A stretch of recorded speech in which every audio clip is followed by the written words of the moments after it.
BWMO.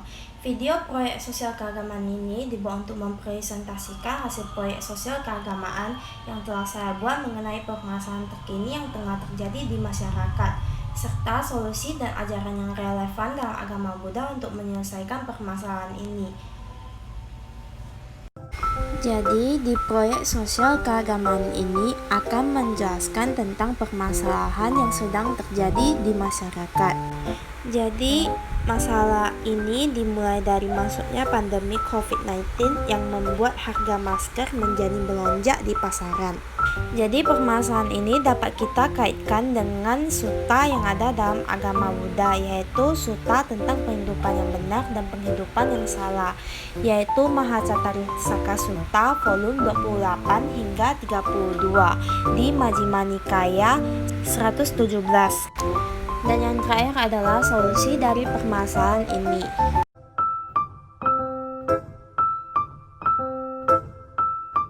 Sejak kasus COVID-19 meningkat di Indonesia, berbagai permasalahan sosial dan ekonomi muncul di tengah masyarakat. Akibat virus corona ini, pemerintah Indonesia mulai memberlakukan berbagai kebijakan seperti kewajiban memakai masker untuk mencegah penularan virus. Permasalahan sosial yang muncul pada saat awal pandemi corona terjadi adalah para pedagang menjual masker, namun dengan harga yang tidak wajar karena ingin untung yang lebih, sehingga harga masker pun melonjak di pasaran. Bisa dilihat pada gambar di samping, harga masker di pasaran online naik hingga 10 kali lipatnya.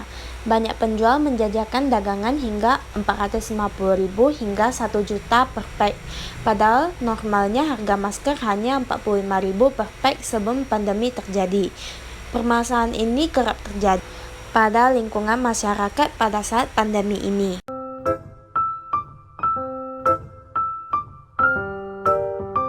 Pada salah satu ajaran Sang Buddha yaitu Majjhima Nikaya 117 Mahacatarika Sutta volume ke-28, 29, 30, 31 dan 32 menceritakan tentang penghidupan yang benar dan penghidupan yang salah.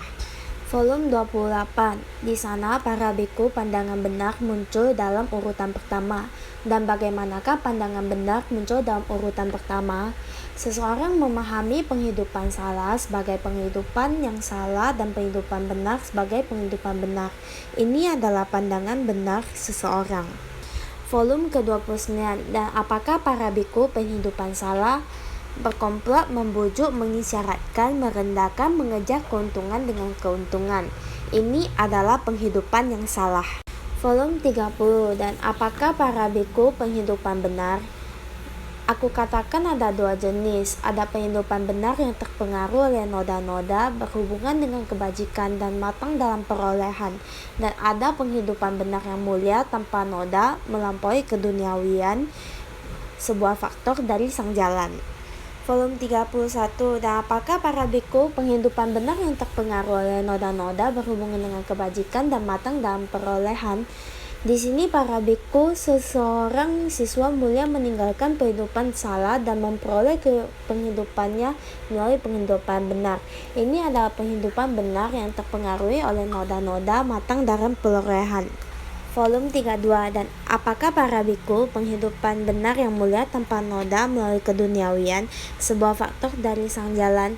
Pemberhentian dari penghidupan yang salah, tidak melakukan penahanan diri, penghindaran dari penghidupan salah dalam diri seseorang yang pikirannya mulia, yang pikirannya tanpa noda, yang memiliki jalan mulia dan yang mengembangkan jalan mulia. Ini adalah penghidupan benar yang mulia, sebuah faktor dari sang jalan. Dan yang terakhir adalah volume 33. Seseorang berusaha untuk meninggalkan penghidupan salah dan memasuki penghidupan yang benar. Ini adalah usaha benar seseorang. Dengan penuh perhatian meninggalkan penghidupan salah, dengan penuh perhatian memasuki dan berdiam dalam penghidupan benar. Ini adalah perhatian benar seseorang. Demikianlah ketiga kondisi ini berlangsung dan berputar di sekeliling penghidupan benar, yaitu pandangan benar, usaha benar, dan perhatian benar. Mendapatkan keuntungan dari penderitaan seseorang merupakan cara penghidupan yang salah dalam agama Buddha. Oleh karena itu, permasalahan sosial yang terjadi yaitu menjual masker dengan harga yang tidak wajar, juga merupakan penghidupan dan mata pencarian yang salah. Apalagi di saat pandemi ini banyak masyarakat yang ekonominya sedang mengalami kesusahan.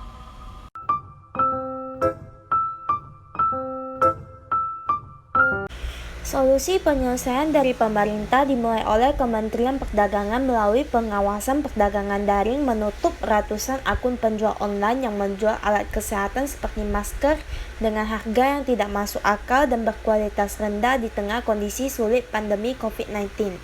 Selain itu, juga diberinya peringatan kepada pedagang yang mempermainkan harga masker yang kini tengah melonjak pasca masuknya wabah virus corona ke Indonesia, serta dengan pemberian sanksi bagi pihak produsen maupun distributor yang terbukti terlibat dalam permainan harga masker dan telah membuat masyarakat resah dan merasa dirugikan. Sanksinya berupa denda hingga 25 miliar. Seharusnya kita sebagai anggota masyarakat harus membantu satu sama lain, apalagi di kondisi sulit seperti sekarang. Mempersulit keadaan hanyalah akan membawa kesengsaraan bagi sesama umat. Sainglah tolong-menolong dan perbuat kebajikan, serta banyak berdoa agar pandemi ini terlewatkan dan dunia bisa kembali lagi seperti sebelumnya.